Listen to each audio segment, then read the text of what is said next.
So in Castle, I was thinking, what could I add to my game next? Because right now my game has like a leveling system, boss system, and many other things. But there's so many things I could add. I didn't know what to add. So I just took inspiration from two games that I play. What is Brawl Stars and Apex Legends, and I kind of just pushed them into one to put them in my game. And out of that I got two systems. I got a new character select I'm going to be showing you, and a new tactical system, what is basically a second ability to all the characters in the game, and more. So in my game, of course, there's this, what is the lobby section, but if you go to the characters now, you can see that everything kind of has changed. I wanted to make a more compact way to show all the characters, make it look a little bit better, and display the information cooler, I guess you could say. So like, first looking at this, you can see it's all 4 in a row, and what I'm going to do basically is just keep on adding people throughout here, and then slowly I can make a scroll system where you can scroll down to your character, whatever. And soon I want to make a search system, because I know in games it's really hard to find some characters because you have to type for them and stuff. So that'll be here, and you can see they have little symbols by them. So like, if we look at Infernix, there's a cross, what basically means it's a medic, and then blue has a recon icon.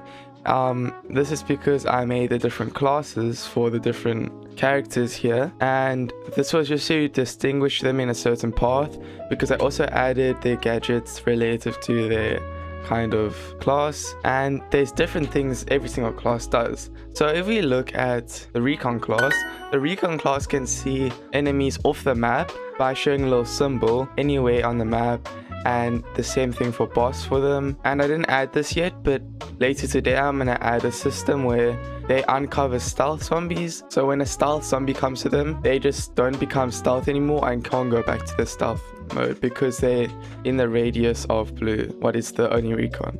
And then we go on to Bruten, what is a controller, and the controller basically wants to control a certain area and survive as long as they can by holding control, make sure people go kind of where they want to go, and setting up traps and things like that. So what the controller perk is you get supercharge over time, so you get 1% every 1 second. Pretty basic, but that's what I made. It's the same for Lightman, because he's also a controller. Then we go to Infernix. He's a support class, meaning he gets 5% of supercharge from healing done and healing received of most of any sources, because he's a support, so he just does a lot of healing and things like that. Then we go on to Neon. Neon is a breacher, and a breacher basically is just a aggressive type of class that keeps on pushing forward and can start chaining kills and all those things. So what I did with him is, after a kill, a breacher gets a 20% damage increase, a 30% movement speed, and 2 times reload speed for 3 seconds. And they can keep on doing this. So if 3 seconds is about to end and they get another kill, the timer resets back to 3 seconds and starts ticking down. So that's how Neon can start chaining kills, because he reloads faster, does more damage, and has a lot more movement speed. So moving to the last class, what is Raptor in the Marksmen class. Marksmen are quite simple. When they get a kill, all their ammo is replenished, and the further the projectiles they have are, the more damage they do. So Raptor had this built in, but for future marksmen, I'm also going to make that a feature. So the longer it travels, the more damage it's going to do, and of course the ammo from getting kills. So the marksman can kind of stay relevant and not get overwhelmed too easily. So before we go in the game, as you can see here, I changed all the prices of the characters. I made them basically 1,000 more expensive and something like that, because I saw that characters were way too easy because you make way too much money. So I just decided to bump up the prices, brought down Lightman's a little bit, but this is the prices now. So if you got a character before this price change, then you basically got them for very cheap. And I just want to show you, I added a setting in case you're lagging in this game. In settings, there is 2 new settings that I added.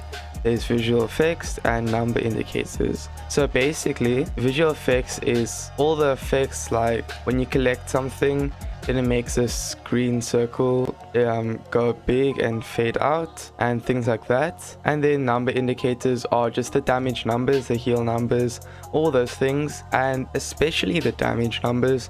Those things are the things that mostly lag people's games, because like let's say you're going neon and you have a super ability over a large crowd of enemies, it starts to lag the game because it's creating so much damage numbers for each enemy that it hits. So switching this off if you have a low-end device or anything is a really good idea. So firstly, I'm gonna try out Blue's ones, and I gave him just a self-defense type of tactical, and as you can see, this is only for Blue, but when the enemies off screen, it shows a little symbol showing where they are.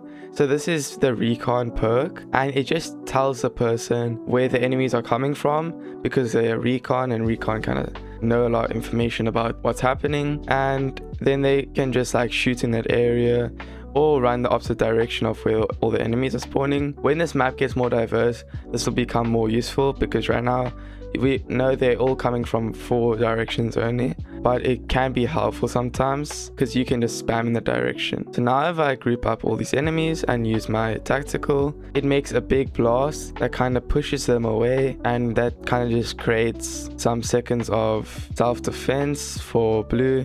And this is just because sometimes you can get very overwhelmed because it's a single target character, and sometimes he does need that little push. But this is also a little thing you can use for if you need some AoE, some quick AoE, because it doesn't do a lot of damage, just one blast, but sometimes it can make the difference. And moving on to Bruten, I changed Bruten's kit a little bit. So firstly, when you attack, you move a little bit slower. I thought the faster movement speed didn't match his class I put him in and his kind of category, because he's a controller and not a breacher. That's what I decided. And he has walls, and his tactical, what is now a turret. So the one thing I also changed with Bruten is his items and things, they don't disappear. So you can make a permanent defense like somewhere in the corner of the map or anywhere. But here's the turret, it just shoots the basically Bruten bullets at a slower speed, but it's just a little thing to help you do even more damage. It adds to your damage and can get broken down quite easily, but most times is quite useful because you can stack the turrets and put down walls, creating a good defense in the corner of the map or wherever you want to create that. And also a thing with the enemies, UI, with the enemies AI basically, the enemies will now chase the items you built instead of going straight for you and ignoring them. So as you can see, this turret, it gets attacked most of the time, and the same with all the other items I can add to the game. This makes sure the items don't just stay too long alive, because the enemies just full on ignore it. This also makes it a little bit worse for Bruten, but it makes the game a bit more balanced. So now if we go into Infernix, what is a support class? Infernix has healing, like I said, so he can still do his normal healing with his main attack, but as you can see, his supercharge goes up because the healing he gets from his main attack actually give him super, as it is healing, and this makes him to get super really easily and quite fast, because it's just literally main attacks and getting any types of heals that he needs. And when you play him, you get heals no matter what anyway. Then